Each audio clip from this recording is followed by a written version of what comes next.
listen. So here's Judith from the complete 54 book Apocrypha.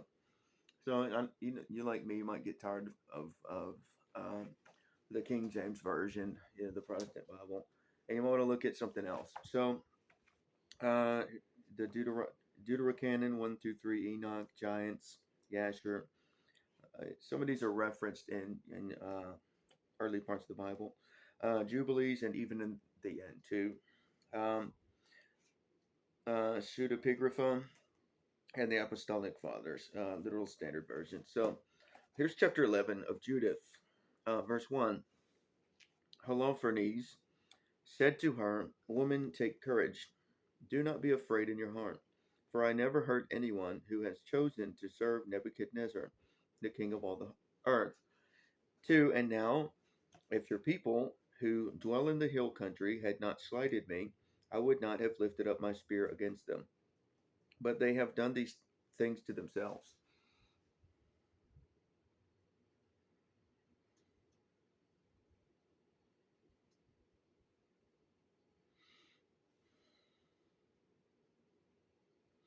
3. And now tell me why you fled from them and came to us, for you have come to save yourself. Take courage. You will live tonight and hereafter. 4. For there is no one that will wrong you, but all will treat you well, as is done to the servants of King Nebuchadnezzar, my lord. And Judith said to him, Receive the words of your servant, and let your handmaid speak in your presence, and I will declare no lie to my lord this night. 6. If you will follow the words of your handmaid, God will bring the thing to pass perfectly for you, and my Lord will not fail to accomplish his purposes. 7. As Nebuchadnezzar, king of all the earth, lives, and as his power lives, who has sent you for the preservation of every living thing.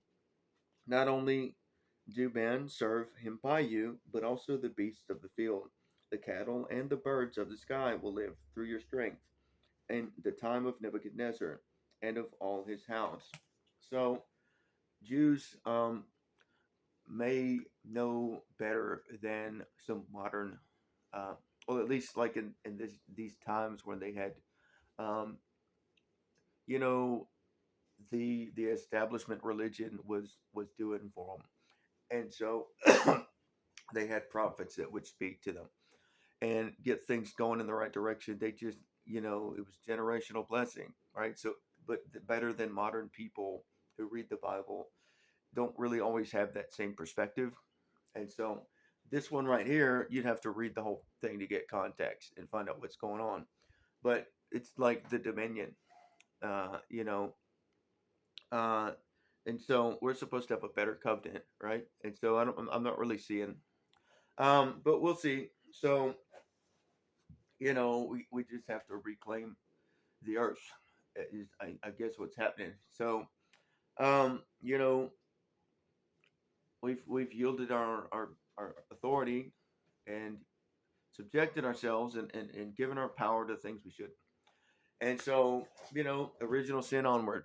But there was a way, God made a way to free folk from from it, and then they lost their way.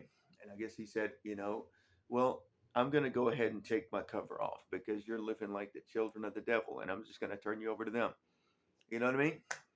So, maybe next time, you know, you'll listen. But anyway, I was telling you weren't listening, and I just respect myself, just carrying on like this. And so he's got a divorce from him, and so it's the same story front to back, isn't it? We see that in some of the New Testament where, um, it can happen to folk. If sometimes folk need dealt with, and so people haven't really seen the power of God sometimes, and so there's that whole we can argue all day, but then also we can demonstrate power, right? So, um, but these people had been empowered by God's Spirit and were abiding in His love. And just from generation to generation, setting their people up for success and looking out for their neighbor and stuff like that. And so today we live in a place in the United States where everything's so divided. And it's, I wonder what's going on. We'll see. Have a good day.